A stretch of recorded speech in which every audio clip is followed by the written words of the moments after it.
Mesdames, Messieurs, bonsoir. Bienvenue à cette édition du 20h sur Satellite 24. Les titres. Christian Amobé Meveugue Forever, le digne fils du Cameroun, de retour au pays natal.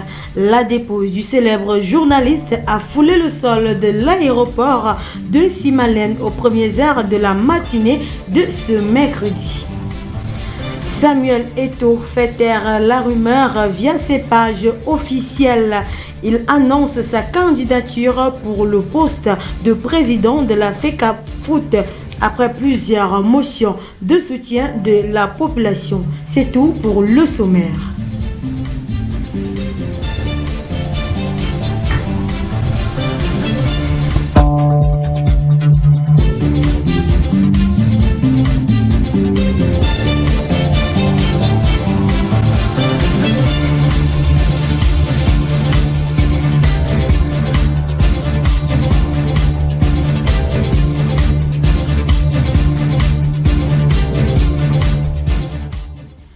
Mercredi 22 septembre de l'an de grâce 21. Mesdames, Messieurs, merci pour votre fidélité.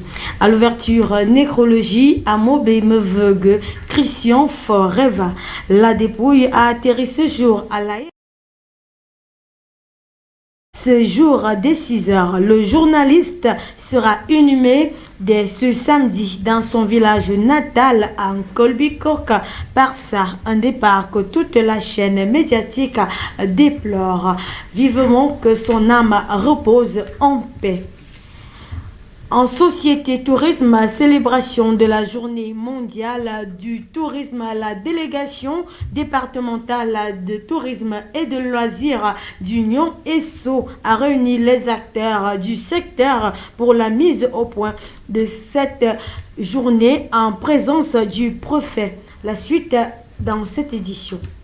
Autrefois appelée Jumili, ville coloniale, bâtie sur une roche, Mbalmayo est le chef-lieu du département d'Union ESSO, d'une superficie de 62 km², couvert par une population de 130 000 habitants. La délégation départementale du tourisme et loisirs du département d'Union ESSO a réuni ce jour tous les acteurs du domaine à l'occasion de la 42e édition de la journée mondiale du tourisme qui s'est célébrée du 21 au 22 septembre. Présidée par le préfet du département d'Union ESSO, les acteurs ont pu découvrir l'histoire de la ville de Mbalmayo, chef-lieu du département, et les statistiques de promotion des sites touristiques et des loisirs pour des objectifs bien précis. Sur la 42e édition de la journée mondiale du tourisme.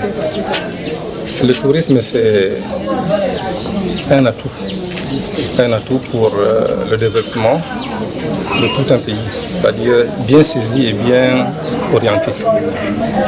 Et comme vous avez su, n'est-ce pas, dans nos travaux, nous avons parlé de la promotion du tourisme qui est, par rapport à son thème, n'est-ce pas, un développement inclusif, c'est-à-dire un développement qui concerne tout un chacun, sans exclure les uns et les autres. Le tourisme, c'est une opportunité pour le développement d'un pays, d'une localité et partant d'une région. Pour les acteurs hôteliers tels que l'hôtel départemental et l'hôtel Nastasia, ceci est l'occasion de prendre attache avec les nouvelles règles et une remise à niveau pour une meilleure qualité de service. C'est une journée très très importante pour nous car ça permet une fois l'année de se retrouver en tant que promoteur du tourisme dans l'Union ESSO, afin de célébrer, mais surtout d'avoir des formations, comme vous avez vu tout à l'heure, qui nous permettent de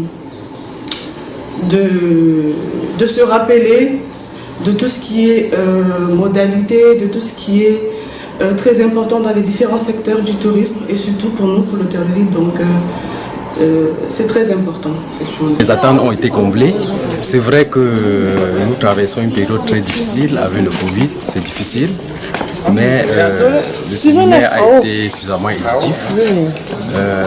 Le préfet, le délégué départemental du tourisme nous a correctement édifié et nous pensons qu'il peut y avoir une reprise. Tourisme et croissance inclusive, voilà le thème qui a dirigé les travaux de cette édition et ainsi permis aux promoteurs du tourisme de s'approprier les nouvelles techniques à la veille de la grande fête continentale qui réunira des milliers de touristes dans le pays berceau de nos ancêtres. Nous ouvrons la page sportive par cette information. Le football, la Fédération camerounaise de football, loin d'une rumeur, le grand neuf Samuel Eto'o-Fils rend officielle sa candidature au poste de président de cette institution. Via ses différentes plateformes, il a fait savoir au peuple camerounais qu'il comptait se présenter pour cette édition. Il profite pour présenter son plan d'action en prévision de son élection à ce poste tant convoité et qui a fait couler d'encre et de salive. Nous y reviendrons dans nos prochaines éditions. À présent, parlons de la Super Coupe Tata Fifi. Pendant 2 mois, les populations de Mbalmayo ont vibré au rythme du tournoi de vacances à Super Coupe Tata Fifi. La rédaction se plonge dans ce tournoi qui a mobilisé des foules de tout horizon, tout comme notre reporter Luther Junior Sana qui vous fait revivre en images les temps forts de cette 33e édition.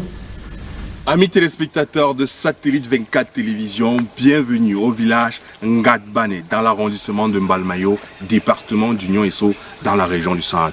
Nous sommes ici pour la dernière finale de la sous-poule de la Super Coupe Tata Fifi. Nous sommes le 19 septembre 2021. Ça va signer son glas. C'est ici qu'on connaîtra quel est le village le plus propre de la commune de Mbalmayo. C'est ici qu'on connaîtra qui est le pays organisateur de la meilleure sous-poule de la Super Coupe Tata Fifi. Et ça sera tout à l'heure, lorsqu'il sera 16h30 lors du coup d'envoi, qui sera donné ici par Madame Memi Dissamba, fille du patriarche Joseph Dissamba, qui est rendu hommage à cette 38e édition de la Coupe Tata Fifi. 2 ans suspendu par la Covid-19, le maire Dieudonné Zangba a voulu pour cette édition innover et ça sera la toute première édition où on rendra hommage au patriarche Joseph Dissamba. Alors, on se retrouve juste derrière pour voir ce qui se passe en Ngadbane. Tournoi de vacances qui se pérennise avec le temps, la Super Coupe Tata Fifi représente une véritable Coupe du Monde pour cette jeunesse dans leur passion du football. Partie d'une idée d'impliquer la jeunesse dans le développement de l'arrondissement de Mbalmayo, elle est aujourd'hui le canal par lequel la commune de Mbalmayo récompense l'implication des jeunes au travers des bourses scolaires qu'elle accorde. Pour cette 38e édition, elle a récompensé 29 bacheliers sortant des 9 sous-poules en mettant l'accent sur le genre. La jeunesse estudiantine surtout, ceux qui ont été reçus au baccalauréat en privilégiant le genre. C'est-à-dire que chaque sous-poule a des bourses de 150 000 francs pour chaque sous-poule. Mais nous voulons que dans les 3 lauréats, qu'il y ait une femme. La plus-value de ce tournoi est la désignation du village le plus propre de la commune de Mbalmayo qui est causée par une observation de son exécutif communal. Nous sommes là pour encadrer nos populations pour qu'elles aillent de l'avant. C'est pour cela que nous mettons plus d'argent pour le meilleur village que pour le football. Et j'ai remarqué que tous les villages qui sont sur la route bitumée, ils ne font absolument rien. Biyan, allez à Biyan. Dès que vous sortez d'ici, allez à Biyan. Allez vous-même voir ce qui se passe. C'est ainsi que pour cette édition, le village Biyan 1 a été désigné village le plus propre à la joie de sa chefferie qui remporte le prix d'1 million de francs. Je remercie d'abord M. le maire et toute la population et je suis fier parce que ça a été longtemps qu'on a parcouru l'événement jusqu'à ce qu'on est arrivé là où on voulait arriver.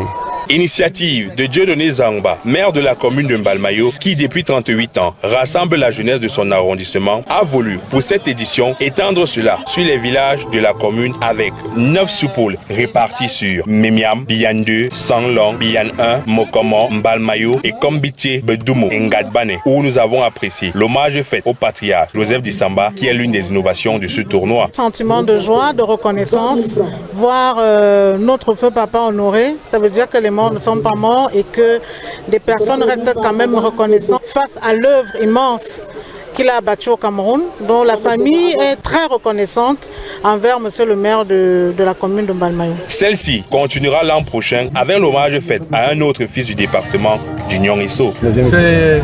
On améliore de plus en plus. On va refaire les mêmes choses, mais il y aura certainement beaucoup plus d'amélioration en termes d'organisation. Véritable héritage que M. Dieudonné Zangba apporte à la jeunesse de Mbalmayo et du département au travers de la Super Coupe Tata Fifi. Rendez-vous à l'année prochaine pour la 39e édition de cette coupe. Parlons volleyball à présent. CAN Rwanda 2021. Les Lions indomptables sont de retour au Bercail après avoir remporté la 3e fois consécutive cette compétition. Elles ont été reçues par le ministre de l'Éducation physique et sportive, le professeur Narcisse Mwelekombi, qui leur a transmis les félicitations du président de la République du Cameroun, son Excellence Paul Biya. Elle se prépare à présent à défendre les couleurs du Cameroun dans les prochains championnats du monde aux Pays-Bas et en Pologne.